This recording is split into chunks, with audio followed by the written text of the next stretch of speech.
This is Show Up as a Leader, a show from People Forward Network, helping you maximize your positive impact on the world by becoming your best, fully authentic self. Hey everyone, it's Rosie. I am really jazzed to be adding my friend Claire Chandler to the lineup of great content on Show Up as a Leader. She is the founder of Talent Boost, and she just does incredible work on advising leaders on how to grow their business with intention, with purpose. And her new series that she's launching on the show is called Growth on Purpose. I've had her on as a guest a few times, cannot wait for her to bring her wisdom, her humor, and all that is Claire into this feed. She is going to be providing you with a framework and practical actions that you can lean on to be intentional with yourself, to be intentional with your teams, intentional with your business, and really building a sustainable ecosystem with your talent so that you're ultimately future-proofing your workplace. Take a listen. Oh, Claire, my friend, I am so excited to be having this conversation and introduce your series onto the Show Up as a Leader feed. I'm like, we are at like a hell yes, you're joining the family, and I'm so excited. Yay! I am too. This is going to be great. I've been looking forward to this conversation for so long. I can't even tell you. So this is awesome. Oh my God. So y'all listening. So a couple things. One, Claire and I met, I don't even know, a year and a half ago. And you were a guest on Show Up as a Leader. And we had so much fun. I was like, oh my God, we are sisters from another mister. We could like geek out for hours. And then your new book came out earlier this year, which your series is going to be based off of, which we'll talk about. And I'm like, happy to have you back on. And again, it was just another like love fest. And obviously I'm very selective about who is going to partner with us and provide additional content and value on the feed.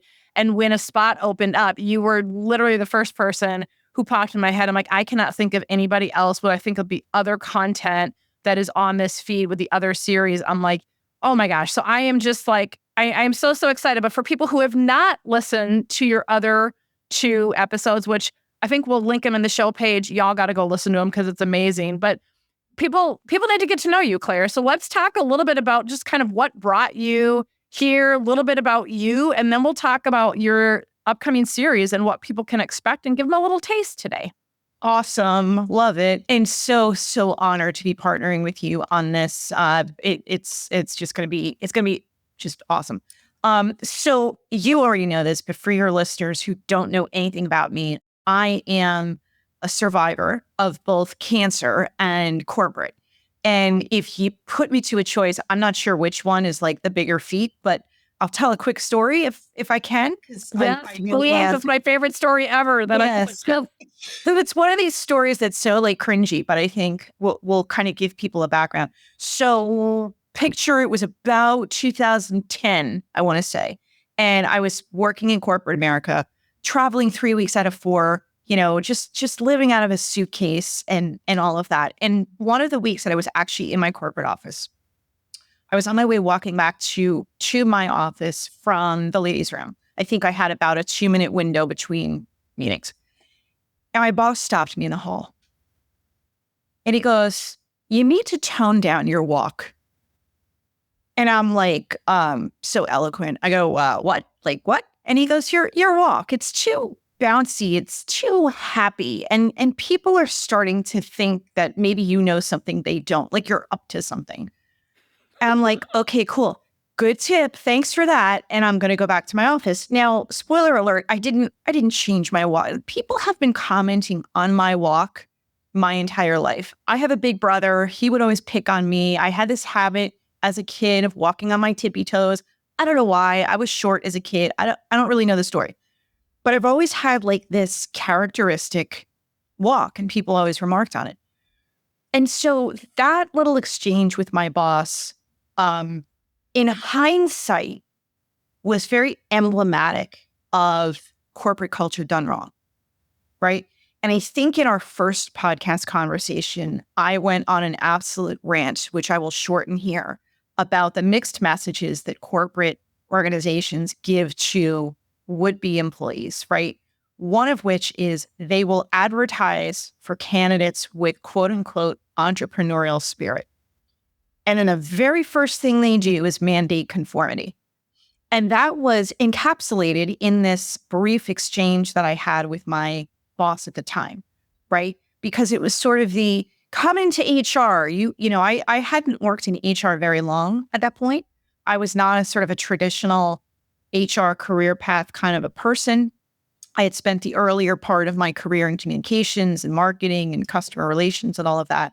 And so I didn't really have a deep expertise in HR. And so when I was transferred into HR, it was bring that personality, bring that business perspective, bring those other lenses that you use that our team could desperately need. And then the first time you kind of color outside of the lines, it's like, yeah, but not like that. Right? Yeah, just kidding. Like, well, we went, but no, we don't. Right? I mean, like we wanted you to be unique, but not that unique. Right? And, it's one of those things that I know so many of your leaders in your audience and individual contributors in your audience and everybody in between, they have stories like this. When I share that story, people are like, there's no way that happened. And then when they think for another minute, they go, actually, I have my own version of that cringy story. I was told I wore too bright of colors or, too much sparkle. That's why I'm like, no, do not let anyone dull your sparkle. Do not let anyone tone down your walk. Like, I get that there's like dress codes and stuff of like, if it's but seriously, but it's literally, you're telling someone, could you please not be you for something that is not hurting anybody, is letting them feel like themselves. Because when you feel like yourself, you can do your best work. I mean, we define leadership as becoming our best, fully authentic self. That's the starting point of our definition. And how can you do that if someone wants you to change your walk? Or, I'm sorry, could you be 2 feet taller? Or, what? Like, well, and keep in mind that the feedback, right? The corrective feedback on that was that I was too happy. Right? Like the bouncy thing, okay, I get it. It's a tiptoe thing, like whatever, but like that it's too happy and you're afraid I might infect some people in HR who are miserable and dragging their own feet behind them toward their desk. I mean, what are we talking about here? Well, then how often do organizations don't do that? Like, yeah, so let's do the flip side of that. Okay, so wait, I'm being tongue in cheek, but you're in trouble because you're too happy. But what about the people that, talk about surviving cancer, that are cancers in the organization that are spreading the negativity? Oh, but that's okay. Like, it's so, anyway, it's so funny, but I digress. So you get told to tone down your walk. It's emblematic. So let's talk about then, like, how this shaped you and what you are doing today, because this is going to lead us into why I'm so excited to be partnering and what you're going to add to the show and the value you're going to bring to people. Yeah. So about a year after that really inspiring exchange with my boss, I was still in corporate. I was still traveling a lot, and I was diagnosed with cancer. And it was one of those things that forced me, first of all, to take time off of work, because this was not something I could delegate, right? As much as I would have loved to, this was something I had to handle myself. And so, it was probably the most difficult year of my life, and yet the most transformational. And it was such a tremendous gift for me to be diagnosed with cancer, to go through that, and to get to the epiphany that some people wait decades for, which was life is too short not to do what you are deeply, deeply passionate about. And so later that year, went through my treatment, surgery, follow-up, all of that, got healthy, came back to work, and had a heart-to-heart with this same boss and just sort of negotiated my release. I said, listen, I appreciate the 15 or so years I've spent here, but I'm destined for something else.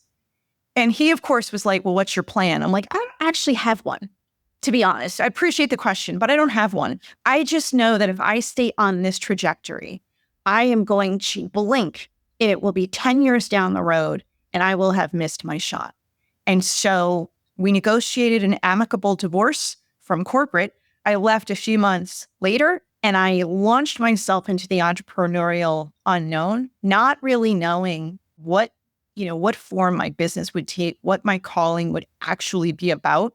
And so it took about 2 years from that moment, from that departure from corporate, to form my company, Talent Boost. And so fast forward to today, I specialize, kind of ironically, but I guess it shouldn't be, in advising leaders of large corporate organizations so that they can grow their businesses through the enthusiastic, unique personalities, contributions, and talent of their employees, rather than trying to repress and mandate conformity around those same people. And so I love what I do. So it's a business advisory. It's been growing by leaps and bounds, and it's getting me into all sorts of good trouble. So it's great. Well, you know what? Is it only the good die young? Isn't that a Billy Joel song? Yeah, So true.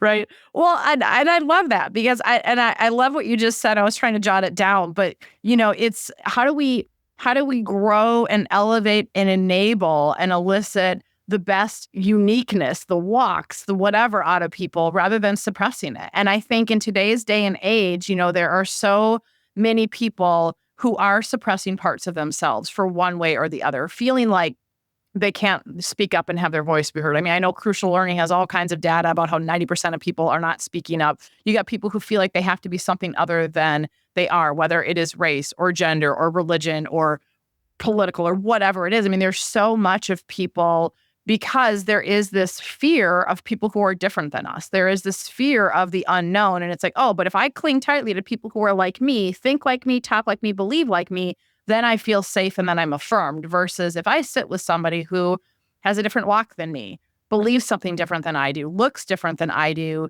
it's unsettling. And either like, I don't know what to do with it. And so therefore fill in the blank. I feel out of control. I feel vulnerable, blah, blah, blah, blah, blah.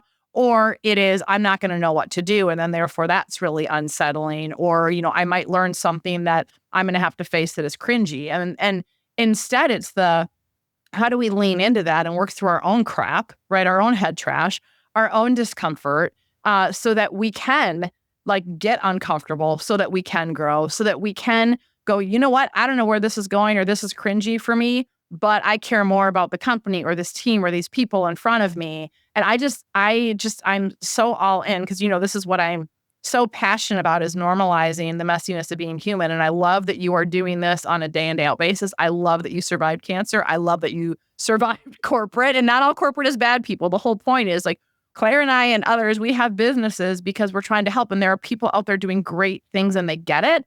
And there are ones that, have the tone down your walk and they kind of suck at it. And there's everything in between. And I think when it's done well and people are intentional and, are utilizing us at Cellio Partners and others, it makes a huge difference because this isn't something that you just do by chance. So with all that as background, let's talk about, so your series on the show is going to be called, right, Growth on Purpose.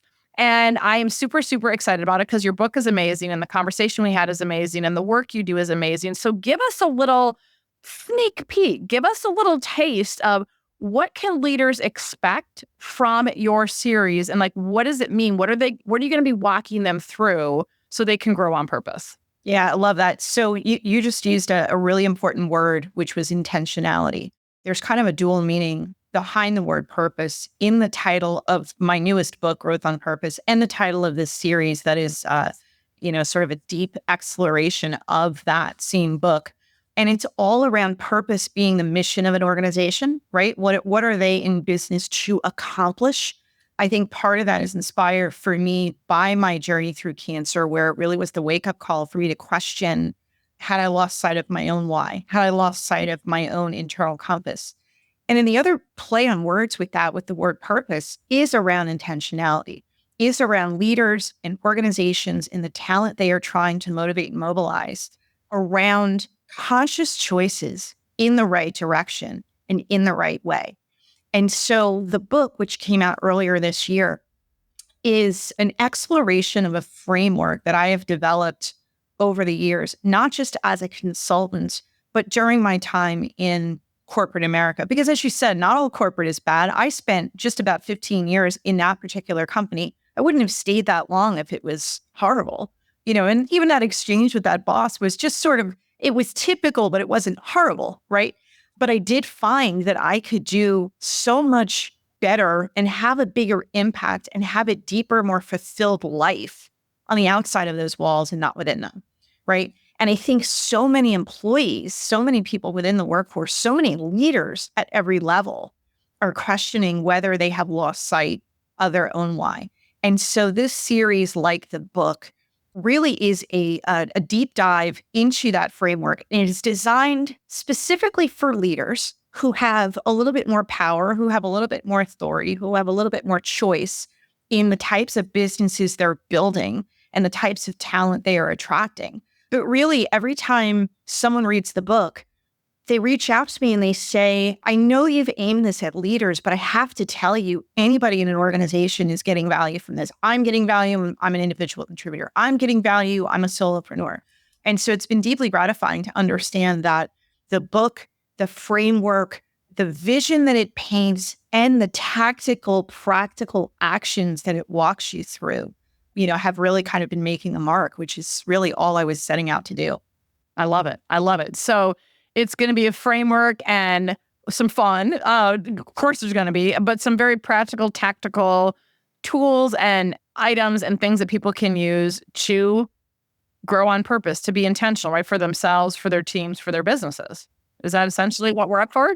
Absolutely. And so your listeners who are now becoming my listeners, and I'm so happy to be leaning into your community even more deeply, they're going to walk away from this series and from this series of conversations with a clear picture of what their employees actually need in order to give a darn about their business, right? In order to actually use the phrase lean in and give more of their discretionary effort, give more of their enthusiastic ideas and energy and teamwork to the strategy, right? And your listeners are also going to walk away with practical steps they can take to build an ecosystem of talent, a sustainable ecosystem, so they can stop the constant turnover. They can stop battling the drama. They can stop trying to explain to the higher ups why their company is underperforming and actually start to grow their business in the right direction. I mean, who doesn't want that? Like, mic drop, bam, like, here we go. Well, and I love all of that so much because I think that, one of the things that, and, we've got different pockets, right, with our series, like with Rana and, we have the Rebecca's and Chris, and we've got some really good content on the feed. And I think a lot of it, we focus on, hey, you as an individual, like, here's things you can do to show up as a leader to have an impact, which is a huge part of the picture. And the interview episodes that I do, that you've been a part of 2 of now, that I try to bring in that is so critical, is what we forget about is you cannot take a developed, changed person and put them in an unchanged environment and expect that anything is going to be different. And so when we are working with our clients and we are doing leadership development and we are doing leadership bench strength assessment and development, and we're doing succession planning, and also when we're helping them clarify their purpose and operationalize their values and all that goes with it, we always talk about how they're pieces of the puzzle and they go hand in hand. And if you're looking at development and there's not a cohesive strategy, it's just like, oh, we have a budget, we want to do some workshops next year. If you are doing the work to clarify your purpose and your values, but it stops there and it's not, no kidding. How is this embedded in our performance enablement process and our systems and how we develop and train and onboard and recruit, and if we need to let people go? Like, if we're not taking those extra steps where there are these wraparound systems that at every turn feed off one another, integrate with one another, and reinforce one another, these little pockets that can have a dent don't get very far. And so what I so appreciate is that, the stuff you're doing is you're starting to have that thread, right? That ecosystem of, yeah, these are the other things we have to be thinking about. Yeah, here's something tangible that you, individual listener, leader, formal leader, individual contributor can do. And these are the conversations you have to have and the things you need to be thinking about, because in absence of that context, in absence of that ecosystem, in absence of those wraparound systems, we don't get very far. And I think that when we start having those types of conversations, I know with our clients, they're like, holy moly. And I'm like, look, I'm not trying to make it overwhelming, but I also get, like, you're in budgeting process right now. You're planning for next year. let's be really thoughtful with your resources, because if you just start doing stuff, it's not going to have the impact. It's going to be like blopping a pebble in a pool versus, having that ripple effect. And so I just think you're bringing such an important additional part of the conversation that we have with our interviews, that we have a little bit in some of the awesome partner content that we have on this feed. But to have an intentional focus on this stuff is just like, it's a missing link. And I just love you to pieces. So I'm just so excited that, oh my God, yay, let's go. Well, and just on the point that you just said, other than the total echo of yay, because I'm super excited to partner with you on this, the notion of the system or the ecosystem, this is what it's all about, right? Because what I have found really interesting over the last 5 to 10 years is the business landscape has changed again, right? And so we already knew that there was a shift away from sort of this industrial economy focus where a business value was driven by products and pipes in the ground and things like that. And it's really more of an intellectual or knowledge economy. But the other shift has been, we talk about the average tenure of the C-suite leader being somewhere between 3 and 5 years. What's interesting too is the tenure of the average employee has shrunk as well. And so, there's that saying of you never step foot in the same river twice. There are literally organizations that every single day have a different combination of talent within their walls, right? Because people are coming in, people are going out. Even top talent that is fully engaged will not necessarily stay with you for years and years. And so the importance of having systems and ecosystems and infrastructure around talent that can replicate best practices and those cultural artifacts that support your business in positive ways are super important, so that as the players change, the game plan stays constant. 100%. And the other thing that I love about that, because I know I hear from some of our clients, oh, well, they're not going to stay here that long or whatnot. And I'm like, it's a new ball game of work. That mentality of you plant for 10, 15, 20 years is pretty rare now. But the other thing that you said that I think is so important, like when we've done work with clients and we're talking about culture and talking about putting in these systems, because look, if you just like, fine, we're going to do workshops, we're going to develop some people, we're going to do some team building stuff, that isn't impervious to leadership changes, to market changes, et cetera. But if you've got the systems and the processes and, like you say, the ecosystems in place, then what formal leader is going to come into something that's working and blow it up and disrupt it for kicks? Most people aren't. Like if it's working, it's like, yay, how can we actually replicate it elsewhere? Where you're vulnerable is if this stuff doesn't work, if it's not embedded, right? And so the work is so critical for people to have consistency. If you look at first-year turnover in organizations, a lot of it is because it was purpose washing. Oh, it was great, right? It was in the interview process. It's on the website. I got all excited. And then I got to my team. I got to my location. And it was like bait and switch. This is not a consistent lived experience. And what we know, again, like it or not, you look at the millennials and the Gen Zs, and they don't have patience for the crap. They're like, you're not congruent. I'm going to go find somewhere that is. And that's part of the turnover. And the other is, yeah, they do want mobility, and doesn't mean I don't like you, but here's another opportunity. And guess what? I could be a boomerang employee and come back. And even if I've left, I could be your biggest advocate and I could be out there promoting you. It was just time for me to move on. And if we don't have that mindset shift and we don't have those systems in place, a lot of organizations that are struggling about being short-staffed and where are we finding talent, well, this is a piece of the puzzle that they have to be caring for. Yeah, absolutely. Well said.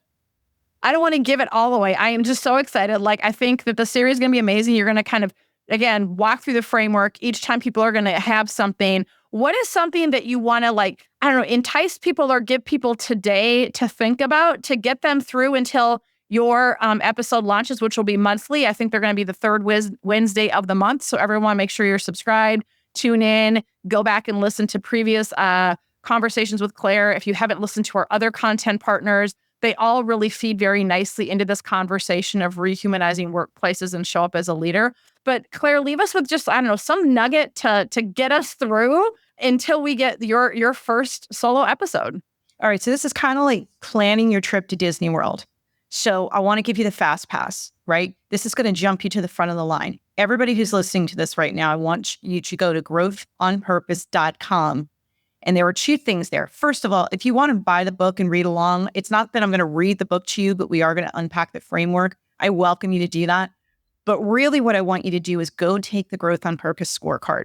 It's free. It takes literally 5 minutes, and you will immediately get a report of personalized results, findings, recommendations. And if you have that in hand while you're listening to this series, you're going to be able to accelerate the application of the principles, the framework, the tactics, and the strategies that I'm going to unveil throughout the series. And you are going to be light years ahead of your competition, and you are going to be light years ahead of where your business is sitting right now.